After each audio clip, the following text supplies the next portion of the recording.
Hello guys, good morning. So ayun, andito na naman ako para magpaalala na ikaw ay napaka-importante. Ang totoong lakas at power mo ay nasa sarili mo. Kung ikaw ay binabastos or hindi nare-respeto ng ibang tao or maski ng kapamilya mo, relatives mo, lalo na kung asawa mo or girlfriend mo or husband mo or magulang mo, lagi mong tatandaan, may karapatan kang unahin ang sarili mo. Lalo na kung ikaw ay matagal nang nagtitiis. Kasi gano'n naman talaga tayo. Basta mahal natin yung tao or yung mga mahal natin sa buhay, nagsasakripisyo tayo ng ating sarili. Pero lagi natin tatandaan, hindi yan mabibigyan ng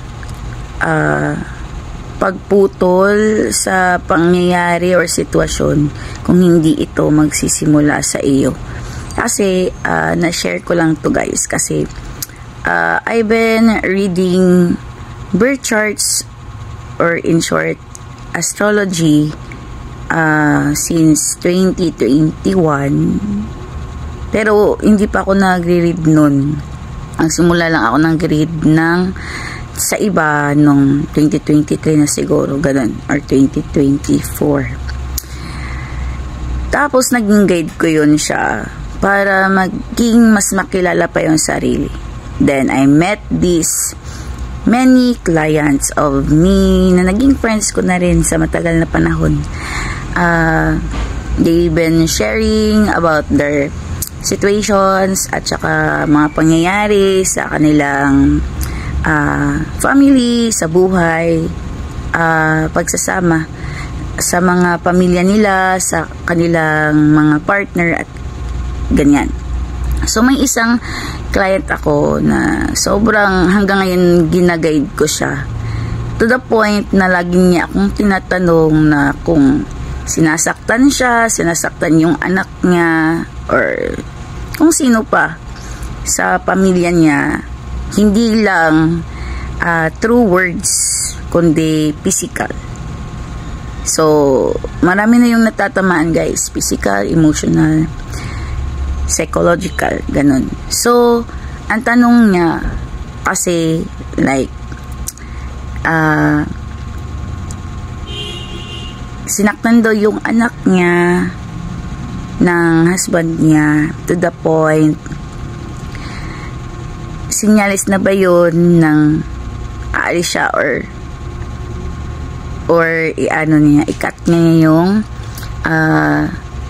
connection sa husband niya. Ang sagot ko sa kanya, matagal ko nang sinabi sa iyo na unahin at mag-focus ka sa sarili mo.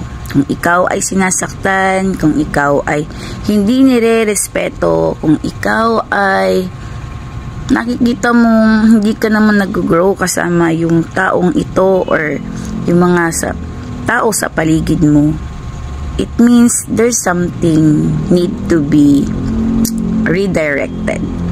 So, ganun lang. Huwag mo itong isipin na parang sinisira yung ano mo, family mo or whatsoever. Kasi yung happiness, mahanap lang yan sa sarili natin at hindi sa ibang tao.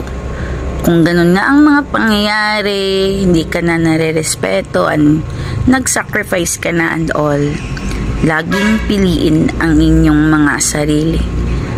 Kahit isipin pa natin or nauuna na yung pag-overthink na paano na lang ako, saan na yung happiness ko, magiging broken family yung mangyayari sa amin, ganito, ganyan.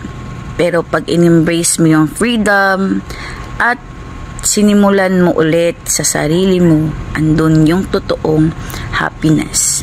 Dun din babalik yung respeto at saka pagputol ng mga koneksyon or mga sitwasyon na hindi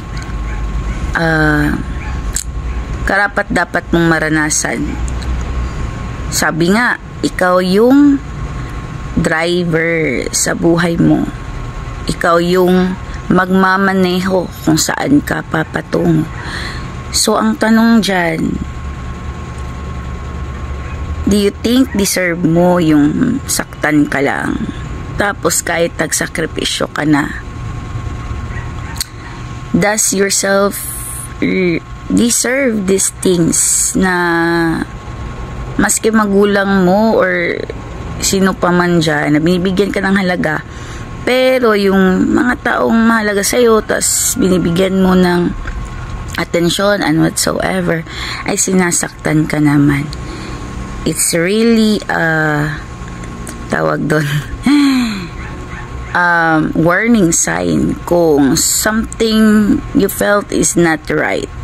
So you need to reassess and redirect and redistance yourself to gain respect, to gain love and happiness sa sarili mo. Maaaring magiging hindi madali, magiging malungkot ka whatsoever, pero tandaan mo, process yan. Ang totoong happiness ay nasa sarili mo. So you embrace that kasi yan yung deserve mo.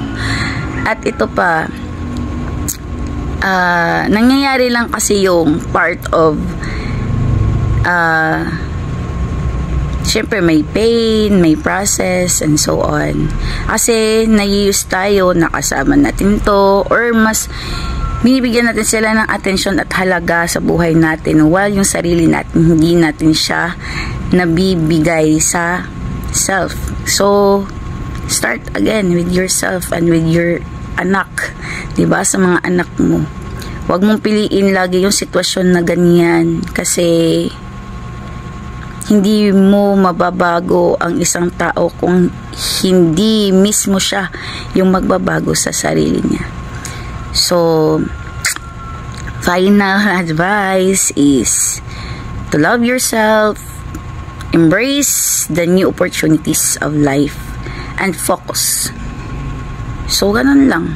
Magdasal ka lagi, embrace mo yung enlightenment at saka wisdom from God. You need to pray and pray and pray kasi wala din naman mangyayari kung gagawa ka ng hindi mabuti para mag-revenge sa kanya or sa ganitong tao. Ang mangyayari dyan, mapupuno ka lang ng mga negative energies, mas bibigat ka, at ayun, yun yung imprisonment na hindi mo namamalayan na binubuo mo sa sarili mo hanggang sa future na gusto mo sanang gawin or buuin or maranasan sa buhay mo. Kung hindi ka mag-a-act now, then sino ba ang tutulong sa iyo? So, hug yourself, pray, just endure the process and focus sa sarili mo. Kung nakikita natin na mas umaasenso na madali yung ibang tao, huwag ka doon tumingin.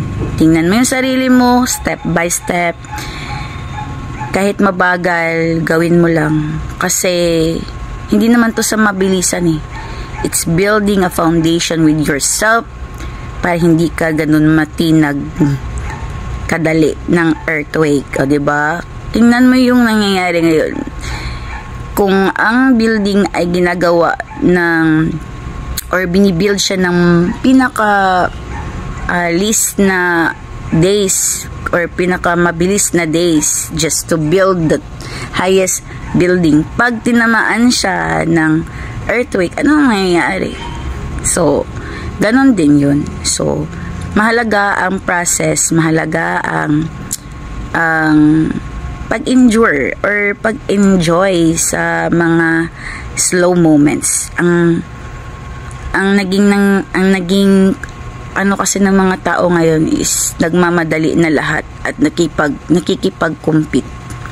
So, nalilimutan na nilang palagaan yung sarili at saka yung oras. So, love yourself, guys. Ayan lang, pray. Love you.